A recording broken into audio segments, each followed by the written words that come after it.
Hey guys, welcome back to my channel. আজ আমি আপনাদের সাথে এই এলাইন ফ্রকটির কাটিং এবং স্টিচিং শেয়ার করব। তো এই ফ্রকটি আমি 1 ইয়ার বেবির জন্য তৈরি করেছি। আপনারা আপনাদের মেজারমেন্ট অনুযায়ী তৈরি করে নেবেন। তো এখানে আমি টোটাল কতটুকু কাপড় নিয়েছি সেটা স্ক্রিনে মেনশন করে দিয়েছি। তো চলুন without any further delay let's start. তো ফার্স্ট আমি এখানে ব্যাক পার্টের কাটিং করে নেব। এর জন্য এখানে সিঙ্গেল পিসে আমি একটি কাপড় নিয়ে নিয়েছি। এই কাপড়টি চওড়া নিয়েছি আমি 22 ইঞ্চি এবং লম্বায় নিয়েছি আমি 14 ইঞ্চি। এখানে আমি কাপড়টিকে টোটাল দুভাজে বিছিয়ে নিলাম। তো দুভাজে বিছানোর পর এখানে আমি শোল্ডারের মার্কিংটি করে নিচ্ছি। তো বন্ধ সাইড থেকে আমি শোল্ডারের চওড়াটি নিচ্ছি 4.5 ইঞ্চি এবং আর্ম হোল লেন্থ নিচ্ছি 4.5 ইঞ্চি।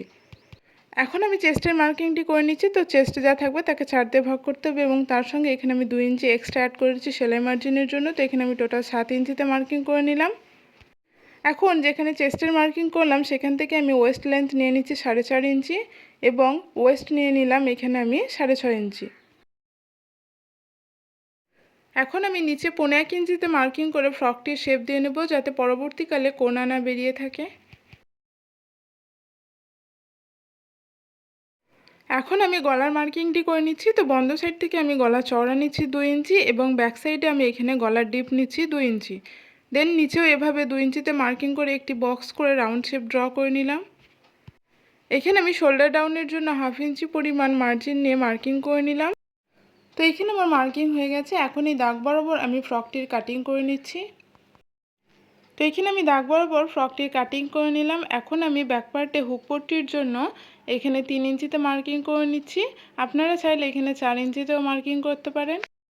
এখন আমি ফ্রন্ট পার্টের কাটিং করব। এর জন্য এখানে আমি দুভাজে কাপড় বিছিয়ে নিয়েছি। তো দুভাজে কাপড় বিছানোর পর এখানে আমি কাপড়টির চওড়া নিয়েছি 15 ইঞ্চি এবং লম্বায় নিয়েছি 14 ইঞ্চি।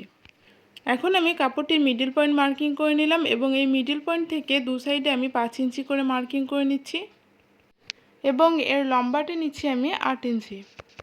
তো এখানে আমার মার্কিং হয়ে গেছে। এখন এই 8 ইঞ্চি পর্যন্ত আমি এটি স্টিচ করে নেব।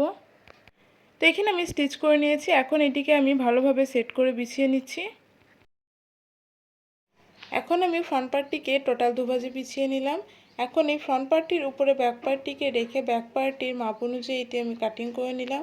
এখন আমি ফ্রন্ট পার্টে গলার মেজারমেন্টটি নিয়ে নিচ্ছি। তো বন্ধ সাইড থেকে আমি গলা চওড়া নিলাম এখানে 2 ইঞ্চি এবং ফ্রন্ট গলার ডিপ নিলাম এখানে আমি 3 ইঞ্চি।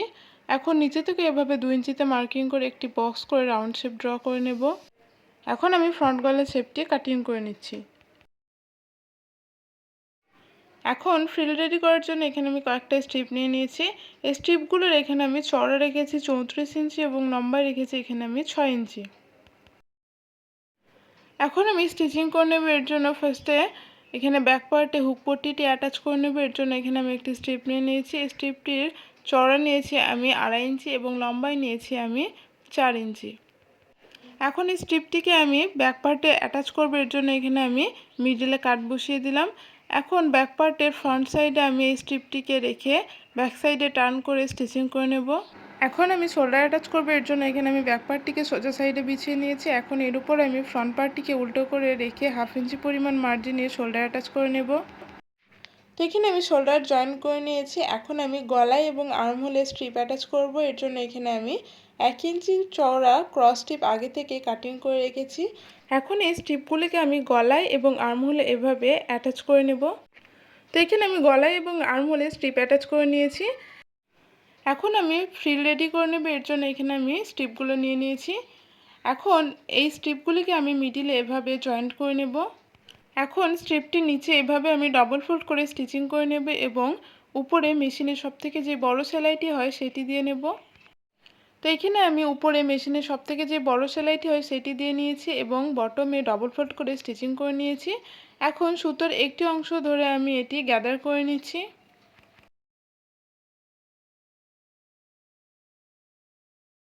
তো এখানে আমি ফ্রিল রেডি করে নিলাম। এখন এই ফ্রিলটি আমি ফ্রন্ট পার্টের সোজা সাইডে ফ্রিলটিকে এভাবে উল্টো করে রেখে আমি 1/2 ইঞ্চি পরিমাণ মার্জিন নিয়ে স্টিচিং করে নেব। তো এখানে আমি ফ্রিলটি অ্যাটাচ করে নিয়েছি এবং উপরে একটি টপ স্টিচ বসিয়ে দিয়েছি। ঠিক একইভাবে আমি ব্যাক সাইডের ফ্রিলটিও অ্যাটাচ করে নিয়েছি। এখন আমি বডির মেজারমেন্ট অনুযায়ী সাইড ফিটিংস করে নেব।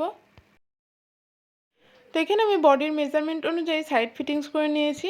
তো এখানে আমার সুন্দর ফ্রকটির কাটিং এবং স্টিচিং কমপ্লিট। আজকের ভিডিওটি আপনাদের কেমন লাগলো কমেন্ট করে জানাবেন।